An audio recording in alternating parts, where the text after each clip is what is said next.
The following podcast is a deep, shallow dive production. Okay, let's go.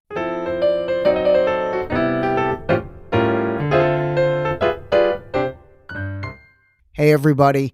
I hope everybody had a wonderful weekend. Happy Monday to you.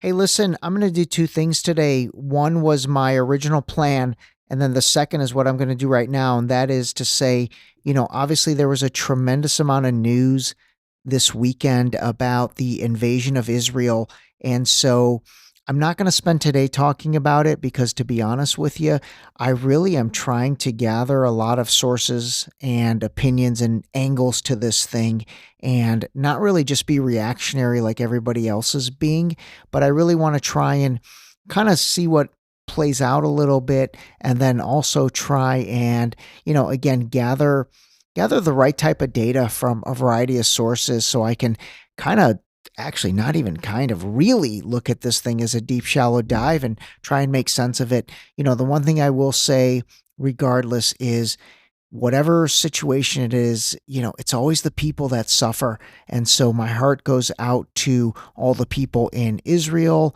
all the people in the West Bank and Gaza, the Palestinians that are there, because at the end of the day, the innocent people, they really have nothing to do with any of this. So, I did want to talk about that for a second, and I did want to, address it without really spending the entire episode talking about it. And the one thing I will say, I had had a lot of people call me over the weekend and say, "Oh my God, are you watching this? What do you think? What do you think?"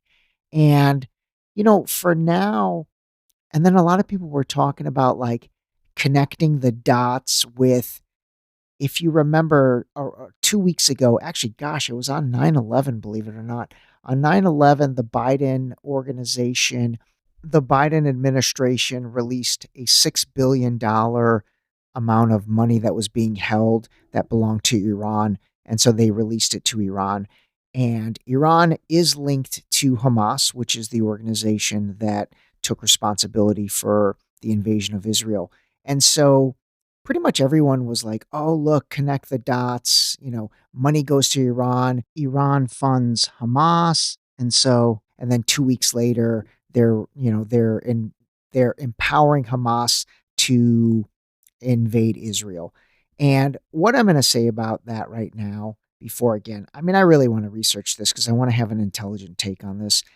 But what I will say is, when the dots are that easy to connect, they're probably not the right dots.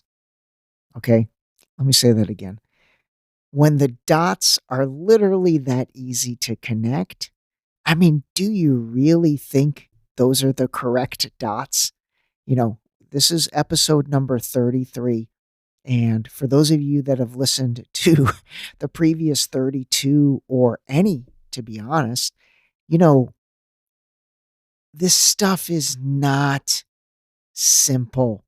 Geopolitics is not simple. And again, for today, if the dots were that easy to connect, do you really think those are the real dots? So give that some thought, and then we'll come back to this. Okay, so what I do want to do today is, and I think this will fall under a 712 episode because it's not that long, but it's actually incredibly interesting. And it involves another Ohio guy. And this time it's not Travis Kelce dating Taylor Swift, but it's a guy named Stanley Myers.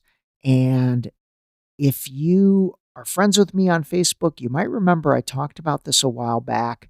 But so Stanley Myers invented a car that would run on water. And so obviously a car that would run on water, I mean, that sounds amazing, right? Incredible. But it's a huge threat to the oil industry, and it's a huge threat to all the companies like Chevron, Shell, all the gas companies, and quite frankly, all of the Middle Eastern countries as well, the countries that supply oil, anyone that's involved in the process of oil, which is a lot of people and a lot of businesses. So a car that would run on water is amazing. But actually, here's a funny line. It makes a lot of sense, but it doesn't make a lot of dollars. Actually, I love that quote. Somebody used it to describe like good health. They said good health makes a lot of sense, but it doesn't make a lot of dollars. Anyway, long story short on Stanley, actually give this a listen and we'll delve into it. What if this man was murdered for inventing a car that ran on water? Do you remember there was a video that was circulating many years ago about a guy who created a car to run on water? I don't care if you use rainwater, well water, city water, ocean water. If you don't have any fresh water, go ahead and use snow. If you don't have any snow available to you, then use salt water because there's no adverse effect to the fuel cell. Inventor Stanley Allen Meyer claimed he had invented a water fuel cell for use on cars, in theory, eliminating the need for gasoline and providing a clean and free energy source for automobiles. All right, so let's stop there a second. The second person in that was Joe Rogan. Joe Rogan, anybody that gives Joe Rogan a bad or a hard time probably has never listened to Joe Rogan. He literally has tackled so many common sense, good topics. He really has. And if you're somebody right now shaking your head, being like, oh my God, Ray, I can't believe you said that. You've never listened to him. I guarantee you, you've never listened to him.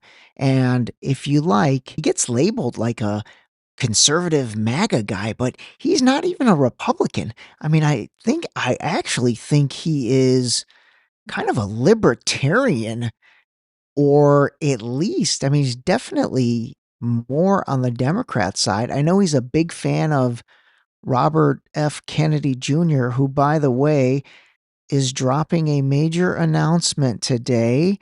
And I am pretty sure that announcement is going to be that he is running as an independent. Actually, I'm practically positive that's what it's going to be. And personally, I don't think that's going to work, but he also had no choice because he literally was going to get nowhere in the Democratic Party. Even if the nominee ends up not being Biden, there is zero chance that RFK Jr. is going to get any love from the Democratic Party. So I'm pretty sure he's announcing that he's running independent today. I know he's got a big announcement in Philadelphia, and I would bet that's what it's going to be. So anyway, if you haven't listened to Joe Rogan, I recommend you do. The guy's good. He is. He's really good. Okay, and then you also heard Stanley Meyer himself in that clip. So he really did. This guy invented a car that functioned on water. I mean, pretty incredible. So now let's see where the story goes. Let's see the plot twist, and you might be able to already guess it.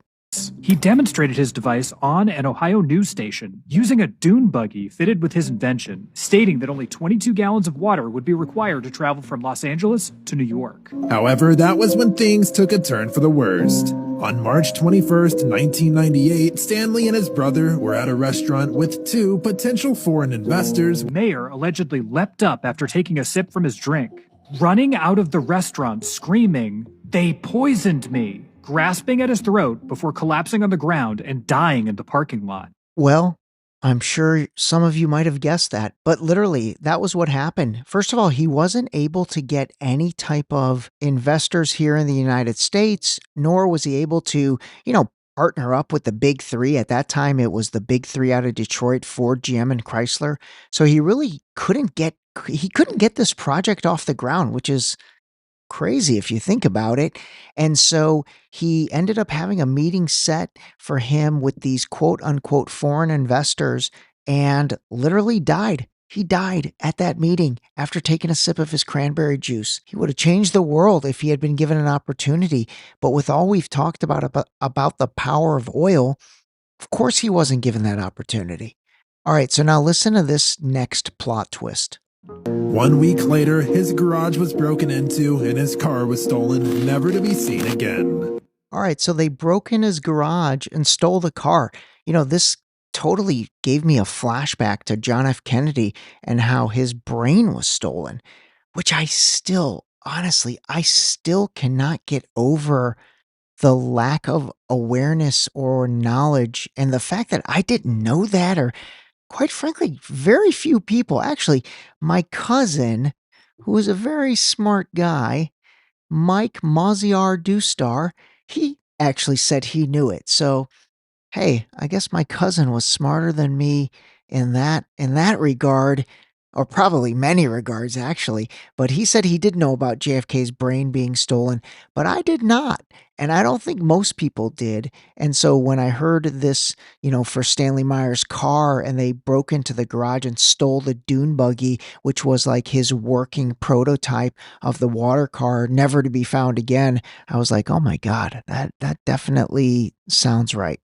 Okay, so let's finish out on this. Give this a listen. Officially, his death was ruled as a brain aneurysm. But were more sinister forces at work here? But many believe that the people who ran the oil and gas industry was responsible for his death. I mean, there you have it. There you have it. I can't even see any other way. Okay, so this was not a very well-known story, but I find it a fascinating story, and it really does tie into so many of the themes and so many of the concepts that we've talked about in terms of the power of, oil in this world and the power and really the importance of oil. I've got a lot more to talk about with this. Obviously, this week I'll definitely get into the situation between Israel and Hamas, and we're going to call a spade on everything. And then I'm going to leave you with a little more from Stanley, and then that'll be it for today. Okay, now this is the hydrogen computer system, which was designed in order to be able to process the fuel, to produce the hydrogen gas from water and do it economically and be able to control its firing, go in the engine to allow the Volkswagen engine to run off of hydrogen. This episode was brought to you by Boost Liquid Vitamins. Wake up, take your Boost, start your day. Drink your vitamins, build your immune system with Boost. Available on Boost.com.